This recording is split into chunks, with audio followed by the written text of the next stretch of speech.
Hello નમસ્કાર વિદ્યાર્થી મિત્રો, સૂર્યોદય કરંટ અફેરમાં તમારું સ્વાગત છે। આજે આપણે જોવાના છીએ 16થી લઈ અને 21 માર્ચ સુધીની એવી ન્યૂઝ જે આપણે બધી જ ન્યૂઝ નહીં પણ જે પણ મોટી મેઇન ન્યૂઝ છે 21થી લઈ અને 16 માર્ચ એટલે કે આખા વીકની ન્યૂઝ એનું આપણે આજે રિવિઝન કરવાના છીએ। જો તમને એમ કહેવામાં આવે કે ભાઈ આવનારી પરીક્ષામાં 4 થી 5 માર્ક્સના પ્રશ્નો છે એ ફક્ત ને ફક્ત આ જ લેક્ચરમાંથી તમને જોવા મળી જશે તો તમારે આ લેક્ચર તો ખાસ જોવો જોઈએ મારા ખ્યાલ પ્રમાણે, બરાબર છે। અને જેમ કે આપણે આખા લાસ્ટ વીકમાં જોયું કે ભાઈ જ્ઞાનપીઠ એવોર્ડ હોય, ઓસ્કાર એવોર્ડ હોય કે પછી BCCIનો એવોર્ડ હોય, એટલે ટૂંકમાં મોટાભાગના મેજર એવોર્ડ છે એ પણ ગયા વીકમાં ન્યૂઝમાં હતા। તો આપણા માટે આ વીક તો ખૂબ અગત્યનું બની જાય છે પરીક્ષા માટે। તો ચલો સ્ટાર્ટ કરીએ કે ભાઈ પરીક્ષામાં કઈ કઈ ન્યૂઝ તમારા માટે ખૂબ જ ઉપયોગી બનવાની છે અને આમાંથી આપણે એવું કરીએ કે ભાઈ પરીક્ષામાં તમને ખૂબ ઉપયોગી બને। ચલો તો સૌથી પહેલા સ્ટાર્ટ કરીએ આપણે આજની ન્યૂઝ। તો વર્લ્ડ વોટર ડે 2026 વિશ્વ જળ દિવસ વર્લ્ડ વોટર દિવસ 22 માર્ચ, ઓકે અહીંયા 22 આવશે, 22 માર્ચ 2026ના રોજ ઉજવવામાં આવે છે, બરાબર છે। એને વિશ્વ વોટર દિવસ એની થીમ આપણને ખ્યાલ જ છે કે ભાઈ કોઈ પણ પ્રકારનો ડે હોય તો સૌથી અગત્યનું હોય છે ડે, કઈ તારીખ અને બીજું અગત્યનું હોય છે એ દિવસની થીમ, બરાબર છે। તો અહીંયા આપણે છે કે ભાઈ વિશ્વ water day, world water day છે તો એની થીમ છે વોટર એન્ડ જેન્ડર, બરાબર છે। પછી જોઈએ કે ભાઈ આપણે જળશક્તિ મિનિસ્ટ્રી કોણ છે, આ તમે મને કમેન્ટ બોક્સમાં જણાવો કે ભાઈ મિનિસ્ટ્રી ઓફ વોટર જળશક્તિ છે એ કોણ છે, બરાબર છે। એના દ્વારા 23 માર્ચે નવી દિલ્હીમાં વોટર ડે કોન્ક્લેવ 2026 હોસ્ટ કરવામાં આવશે, બરાબર છે। આ કોન્ક્લેવની જાહેરાત અને આયોજન બંને જળશક્તિ મંત્રાલય દ્વારા કરવામાં આવે છે। તમારે મને કમેન્ટ બોક્સમાં જણાવવાનું છે કે ભાઈ જળશક્તિ મંત્રાલયના મિનિસ્ટર કોણ છે। આ દિવસ ઉજવવાની ઘોષણા છે યુનાઇટેડ નેશન જનરલ એસેમ્બલી દ્વારા કરવામાં આવી હતી, એટલે કે ભાઈ વર્લ્ડ વોટર ડેની ઉજવણી કોના દ્વારા કરવામાં, જાહેરાત કોના દ્વારા કરવામાં આવી હતી, એ છે યુનાઇટેડ નેશન જનરલ એસેમ્બલી। ચલો નેક્સ્ટ જોઈએ આપણે કે ભાઈ જ્ઞાનપીઠ એવોર્ડ પુરસ્કાર 2025 ખૂબ જ અગત્યનો એવો એવોર્ડ છે, બરાબર છે। મોટાભાગની પરીક્ષામાં એટલે કે ભાઈ આવનારી જે PSI હોય, CCE હોય અથવા તો કોન્સ્ટેબલ હોય, બરાબર છે, આ ત્રણેય એવોર્ડ 3 પરીક્ષામાંથી એક પરીક્ષામાં તમને આમાંથી પાક્કો એક પ્રશ્ન જોવા મળી જવાનો છે। સૌથી પહેલા જોઈએ કે ભાઈ 2025 માટેનો જ્ઞાનપીઠ પુરસ્કાર એવોર્ડ છે એ તમિલ કવિ અને ગીતકાર આર વૈરામુથુ, બરાબર છે, એને આપવામાં આવ્યો છે, બરાબર છે। આ ભારતનો સર્વોચ્ચ સાહિત્ય એટલે કે ભાઈ કઈ ફિલ્ડમાં આપવામાં આવે છે જ્ઞાનપીઠ પુરસ્કાર એવોર્ડ, તો એના નામ ઉપરથી આપણે યાદ રાખી શકીએ છીએ કે ભાઈ સાહિત્યના સન્માન માટે આપવામાં આવે છે, બરાબર છે। જ્ઞાનપીઠ પુરસ્કારની શરૂઆત છે એટલે કે ભાઈ સ્થાપના વર્ષ 1961માં કરવામાં આવી હતી અને આ પુરસ્કાર પ્રથમ વખત 1965માં આપવામાં આવ્યો હતો। પ્રથમ પુરસ્કાર કોને આપવામાં આવ્યો હતો? જી શંકર કુરુપને, બરાબર છે। ચલો તમારે મને કમેન્ટ બોક્સમાં જણાવવાનું છે કે આ બધી આના વિશે આપણે ડિટેલમાં ચર્ચા આગળ કરી ચૂક્યા છે, બરાબર છે। આપણે આજે ફક્ત રિવિઝન કરવાનું છે અને આજે અમુક પ્રશ્નો જે હું તમને કમેન્ટ બોક્સમાં જણાવું એ પણ તમારે મને કમેન્ટમાં, તમને પ્રશ્ન પૂછે તમારા કમેન્ટ બોક્સમાં તમારે મને એનો આન્સર આપવાનો છે। સૌથી પહેલા કે ભાઈ આને કઈ એમની સાહિત્ય એટલે કે ભાઈ કયા પુસ્તક અથવા તો કઈ કૃતિ માટે એમને એવોર્ડ મળ્યો છે એ પણ તમારા માટે ખૂબ અગત્યનું બની જાય છે, તો એનો આન્સર તમે કમેન્ટ બોક્સમાં મને જરૂરથી આપજો। ચલો નેક્સ્ટ જોઈએ 118મો મેમ્બર છે, 18 નથી, ટાઈપિંગ એરર છે, 118મો મેમ્બર એટલે કે ભાઈ 118th member of international solar alliance, આંતરરાષ્ટ્રીય સૌર ગઠબંધનનો 118મો સભ્ય જે કોણ બન્યું છે, તો એ છે યુરોપિયન દેશ રોમાનિયા। તો ઇન્ટરનેશનલ સોલર અલાયન્સનો 118મો સભ્ય દેશ બની ગયો છે। ઇન્ટરનેશનલ સોલર અલાયન્સની સ્થાપના 2015માં કોના દ્વારા કરવામાં આવી હતી? તો ઇન્ડિયા અને ફ્રાન્સ, બરાબર છે, એ બંનેના જોઈન્ટ વેન્ચર સાથે કરવામાં આવી હતી। તેનું મુખ્યાલય છે એ હેડક્વાર્ટર છે ટૂંકમાં એ ક્યાં છે? ગુરુગ્રામ હરિયાણા ખાતે આવેલું છે। હાલમાં ઇન્ટરનેશનલ સોલર અલાયન્સના ડાયરેક્ટર જનરલ તરીકે આશિષ ખન્ના, બરાબર છે, એ ભૂમિકા ભજવી રહ્યા છે અને તાજેતરમાં જ એમની નિમણૂક કરવામાં આવી હતી। ઇન્ટરનેશનલ સોલર અલાયન્સ પ્રેસિડેન્ટ છે એ ભારત દેશ છે અને વાઇસ પ્રેસિડેન્ટ તરીકેની વાત કરવામાં આવે તો એ છે ફ્રાન્સ। એટલે કે ભાઈ શરૂઆત કયા બે દેશોએ એની શરૂઆત કરી? તો ઇન્ડિયા અને ફ્રાન્સ એ બંને શરૂઆત કરી હતી। ચલો નેક્સ્ટ જોઈએ આપણે કે ભાઈ પાઈ ડે, જો દિવસો છે ને એ આપણા માટે ઘણીવાર મોટાભાગના દિવસો અગત્યના હોતા નથી, પૂછાઈ શકે તો પણ આપણે યાદ રાખી શકતા નથી, પણ અમુક દિવસો અથવા તો અમુક દિવસો છે જે આપણા માટે અગત્યના બની જાય છે. ઇન્ટરનેશનલ પાઈ ડે એમાંથી જ આ એક દેશ છે કે આ ડે છે કે ભાઈ ઇન્ટરનેશનલ ડે ઓફ મેથેમેટિક્સ, એટલે કે ભાઈ પાઈ દિવસ તરીકે પણ ઉજવવામાં આવે છે, અથવા તો એને મેથેમેટિક્સ ડે એટલે કે ભાઈ 14 માર્ચના રોજ ઉજવવામાં આવે છે. 2026 માટે દિવસની થીમ શું છે કે ભાઈ મેથેમેટિક્સ એન્ડ હોપ, બરાબર છે. મેથેમેટિક્સ એન્ડ હોપ આ થીમ, આ દિવસની થીમ રાખવામાં આવી છે. આ દિવસે ગણિતના મહત્વ અને તેની ઉપયોગિતાને દર્શાવવા માટે દર વર્ષે 14 માર્ચના રોજ ઉજવાય છે. નેક્સ્ટ જોઈએ આપણે કે ભાઈ ન્યૂ પ્રેસિડેન્ટ ઓફ ચીલે, બરાબર છે. જો બીજા રાષ્ટ્રમાં જો કોઈ અપોઇન્ટમેન્ટ થાય અથવા તો પ્રેસિડેન્ટ છે, રાષ્ટ્રપતિ છે અથવા તો વડાપ્રધાન છે, તો એમની આપણે યાદ રાખવી ખૂબ અગત્યની બની જાય છે, કેમ કે આ પૂછી લેવામાં આવે છે. એક વખત ગયા વખતની જ વાત કરું કે ભાઈ ઇમાન્યુએલ મેક્રોન નહીં પણ યુકેના રાષ્ટ્રપતિ છે એના વિશે પૂછી લેવામાં આવ્યું હતું સીસીમાં, બરાબર છે, કે ભાઈ કેટલામાં નંબરના રાષ્ટ્રપતિ છે અથવા તો આ રાષ્ટ્રપતિ છે એ કયા દેશના છે. ચલો, તો માર્ચ 2026માં ચીલી દેશના નવા રાષ્ટ્રપતિ તરીકે જોન એન્ટોનિયો કાસ્ટ, બરાબર છે, એને ચૂંટાયા છે. તેમણે તાજેતરમાં ચીલીના રાષ્ટ્રપતિ તરીકે શપથ લીધા છે. તેમણે ગેબ્રિયલ બોરિક, બરાબર છે, નું સ્થાન લીધું છે, બરાબર છે. એટલે તો આ તો તમને ના પૂછે, એટલે આનો કોઈ બહુ મહત્વ છે નહીં. નેક્સ્ટ જોઈએ આપણે ફ્રીડમ શિલ્ડ એક્સરસાઇઝ. જો કોઈ પણ એક્સરસાઇઝ હોય તો એ ખૂબ આપણા માટે ઉપયોગી બની જાય છે, આપણને પણ ખ્યાલ છે. એમાંથી સૌથી પહેલું તમને પૂછી શકાય કે ભાઈ પાર્ટિસિપન્ટ મેમ્બર કન્ટ્રી, બરાબર છે. પછી બીજું શું પૂછી શકે કે ભાઈ હોસ્ટ વેન્યુ, ભાઈ કઈ જગ્યા ઉપર છે. પછી ત્રીજું પૂછાઈ શકે, એ પૂછાઈ શકે છે ભાઈ તમારું કેટલામું એડિશન છે, કેટલામી વખત છે, બરાબર છે, ભાઈ કેટલામી વખત આ એક્સરસાઇઝ થાય છે. અને એની કદાચ થીમ પણ આ બહાર પાડવામાં આવે તો એ થીમ પણ પૂછી લેવામાં આવે છે. અને ચોથું કે ભાઈ ઇન્ડિયા તરફથી અથવા તો ભાઈ કે ભાઈ ચલો જે કન્ટ્રી પાર્ટિસિપેટ કરે છે, ભાગ લે છે, એની તરફથી કઈ રેજિમેન્ટ હોય, માની લો કે ભાઈ ઇન્ડિયા તરફથી છે તો ભાઈ આર્મી તરફથી કોઈ ગોરખા રેજિમેન્ટ કે બીજી કોઈ રેજિમેન્ટ છે, આસામ રાઇફલ છે, તો એ બધી રેજિમેન્ટ છે એ પાર્ટિસિપેટ કરતી હોય છે અલગ અલગ, તો એ પણ તમને ક્યારેક પૂછી લેવામાં આવે છે. અહીંયા જોઈએ આપણે કે ભાઈ ફ્રીડમ શિલ્ડ એક્સરસાઇઝ છે કયા દેશ વચ્ચે થાય છે, તો બે સંયુક્ત સૈન્ય કવાયત છે, બરાબર છે. જોઈન્ટ મિલિટરી એક્સરસાઇઝ છે, મિલિટરી એક્સરસાઇઝ છે એટલે કે ભાઈ મિલિટરી પાર્ટિસિપેટ કરશે. જો કાં તો નેવીની એક્સરસાઇઝ હોય અથવા તો એરફોર્સ હોય અથવા તો મિલિટરી હોય, અને એના સિવાય હોય છે એ છે જોઈન્ટ એક્સરસાઇઝ. તો આ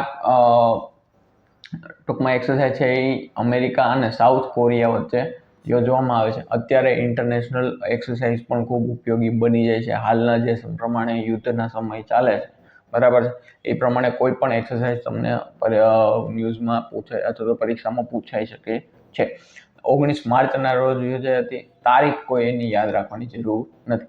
આ આખી એક્સરસાઇઝ છે એ કોરિયન દ્વીપકલ્પ એટલે ભાઈ કોરિયન પેનિન્સ્યુલમાં યોજાઈ હતી, બરાબર છે. ચલો, ટૂંકમાં બે પાર્ટિસિપન્ટ છે યુએસ અને કોરિયા, સાઉથ કોરિયા, અને આ બંને વચ્ચે કઈ ફ્રીડમ શિલ્ડ એક્સરસાઇઝ છે એ યોજવામાં આવી હતી. નેક્સ્ટ જોઈએ આપણે કે ભાઈ India 94th chess grand master, ભારતના 94માં ચેસ ગ્રાન્ડ માસ્ટર. તમારે મને જણાવવાનું છે કે ટોટલ વર્લ્ડમાં કેટલા ગ્રાન્ડ માસ્ટર થયા છે અને એનો વર્લ્ડમાં રેન્ક કેટલામો છે, બરાબર છે. આ છે ઇન્ડિયાનો 94th ગ્રાન્ડ માસ્ટર છે. તમારે મને વર્લ્ડનો ગ્રાન્ડ માસ્ટર રેન્ક જણાવવાનો છે.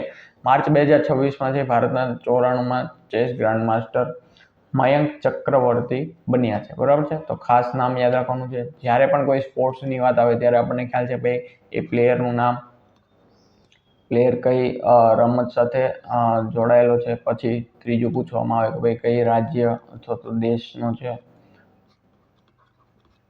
અને એનો કોઈ રેકોર્ડ હોય તો રેકોર્ડ. બસ આ આટલી વસ્તુ હોય છે જે તમને પૂછી લેવામાં આવે છે.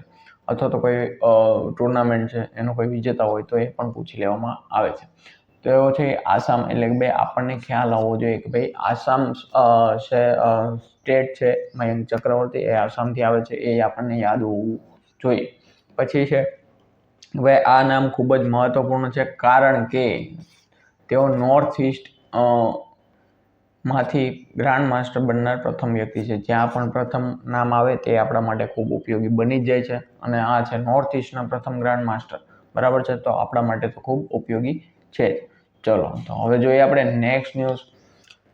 એમડી અને સીઈઓ ઓફ એચડીએફસી એર્ગો.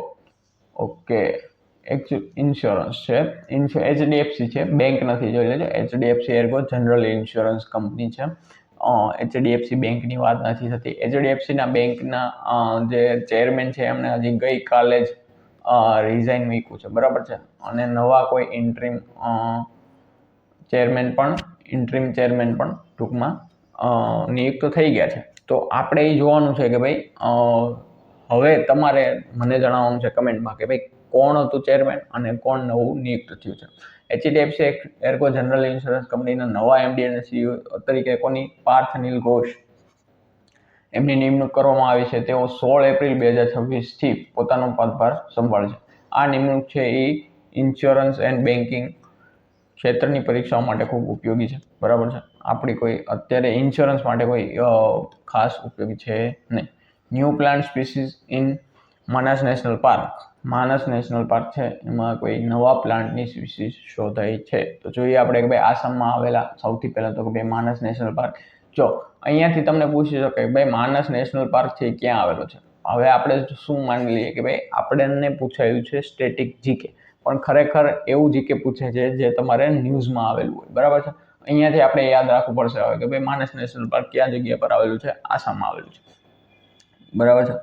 તો એમાં એક છોડની એક નવી પ્રજાતિની શોધ થઈ છે. આ નવી પ્રજાતિનું નામ પ્રખ્યાત આસામી ગાયક એટલે કે ભાઈ જુબિન ગર્ગ ના નામ ઉપરથી રાખવામાં આવેલું છે. તો જુબિન ગર્ગ કોણ છે એ પણ આપણા માટે હવે ઉપયોગી બની જાય છે. આજ સુધી આપણે ભલે એનું નામ ના સાંભળ્યું, પણ હવેથી આપણે એને યાદ રાખવું પડશે કે ભાઈ એ આસામનો પ્રખ્યાત ગાયક છે અને એના ઉપરથી જ આપણે એક નવી પ્લાન્ટની સ્પીસીસનું નામ રાખવામાં આવ્યું છે.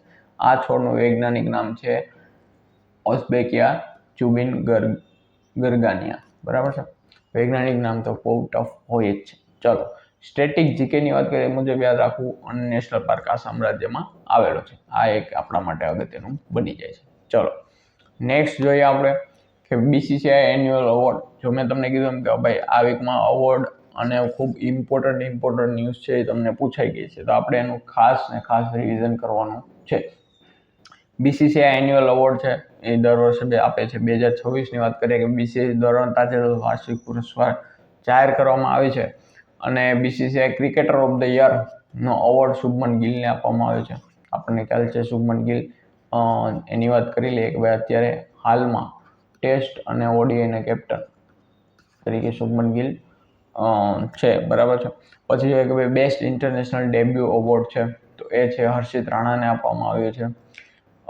Women's cricketer BCCI lifetime achievement award Mithali રાજને આપવામાં આવ્યો છે. Colonel CK Naidu lifetime achievement award Rahul Dravid અને રોજર બિનીને આપવામાં આવ્યો છે. રાહુલ દ્રવિડની વાત કરીએ તો એ આપણા ઇન્ડિયન ટીમના પૂર્વ કોચ હતા, હેડ કોચ હતા, બરાબર છે. ચલો, પ્રોજેક્ટ ગંગા યુપી ગવર્મેન્ટ જોઈએ આપણે કે ભાઈ ઉત્તર પ્રદેશ સરકાર દ્વારા પ્રોજેક્ટ ગંગા લોન્ચ કરવામાં આવે છે. પ્રોજેક્ટ શા માટે લોન્ચ કરવામાં આવે છે તો એ વાત કરી લઈએ કે ભાઈ આ પ્રોજેક્ટનો મુખ્ય ઉદ્દેશ્ય રાજ્યમાં હાઈ સ્પીડ બ્રોડબેન્ડ કનેક્ટિવિટી પૂરી પાડવાનો છે, બરાબર છે. ગંગાનું પૂર્ણ નામ છે government assisted network for the growth and advancement છે. આ યોજના ડિજિટલ વિકાસ અને એડવાન્સમેન્ટ માટે તૈયાર કરવામાં આવી છે. તો આ હતી, ફક્ત એટલું યાદ રાખવાનું છે કે ભાઈ પ્રોજેક્ટ ગંગા છે તો એ કયા રાજ્ય સાથે સંકળાયેલી છે અને એનો મુખ્ય હેતુ શું છે, બરાબર છે. ચલો, નેક્સ્ટ જોઈએ આપણે કે ભારત ટેક્સ 2026. ભારત ટેક્સ 2026 એ વિશ્વનો સૌથી મોટો ઇન્ટિગ્રેટેડ ટેક્સટાઇલ ફેર, વર્લ્ડ લાર્જેસ્ટ ઇન્ટિગ્રેટેડ ટેક્સટાઇલ ફેર છે. અને આ ઇવેન્ટ છે એ ક્યાં યોજાયો હતો તો એ હતો એ વેન્યુ, સૌથી પહેલા ઇવેન્ટ હોય એટલે વેન્યુ તો હોવાનું છે ન્યૂ દિલ્હી ખાતે યોજાતું. આ કાર્યક્રમનું ચોક્કસ સ્થળ જોઈએ તો પછી ભારત મંડપમ ન્યૂ દિલ્હી ખાતે યોજાયું હતું, અને 14 થી 17 જુલાઈ સુધી આ ચાલવાનું છે. ઓકે, યોજાવાનું છે. ઓકે, ચલો નેક્સ્ટ જોઈએ આપણે કે ભાઈ second fully literate UT in India. બીજો સંપૂર્ણ સાક્ષર કેન્દ્ર શાસિત પ્રદેશ. તમારે મને જણાવવાનું છે કે પ્રથમ કોણ હતું. ચંદીગઢ ભારતનો સૌથી સંપૂર્ણ સાક્ષર એટલે કે ફુલ્લી લિટરેટ કેન્દ્ર શાસિત પ્રદેશ બન્યો છે. શું પ્રથમ હતો એ અહીંયા આપી દીધું છે યાર, લદ્દાખ. મને એવું હતું કે હું તમને કંઈક મસ્ત એવો પ્રશ્ન પૂછું. ચલો તો ભાઈ ચંદીગઢનો સાક્ષરતા દર છે 99.93% બનાવવામાં આવ્યો છે. ભારતનો પ્રથમ સંપૂર્ણ સાક્ષર કેન્દ્ર શાસિત પ્રદેશ તો એ છે લદ્દાખ. બરાબર છે. ચલો તમને ઓપ્શનમાં અહીંયા ગોવા પણ આવી શકે છે અને ત્યારે તમે ભૂલ ના કરતા ગોવાને મોડર્ન સમજી અને એને સંપૂર્ણ શું કહેવાય આપણે લિટરેટ ના ટીક કરીને ના આવી જતા. બરાબર છે. ચલો નેક્સ્ટ જોઈએ આપણે કે ભાઈ international day of action for rivers એટલે કે નદીઓ માટે આંતરરાષ્ટ્રીય કાર્ય દિવસ. તો international day of action for rivers છે દર વર્ષે 14 માર્ચના રોજ યોજવામાં આવે છે. આ દિવસનો હેતુ છે નદીઓના સંરક્ષણ અને જાળવણી પ્રત્યે જાગૃતિ લાવવાનો છે. 2026ની થીમની વાત કરીએ તો પ્રોટેક્ટ રિવર્સ પ્રોટેક્ટ પીપલ.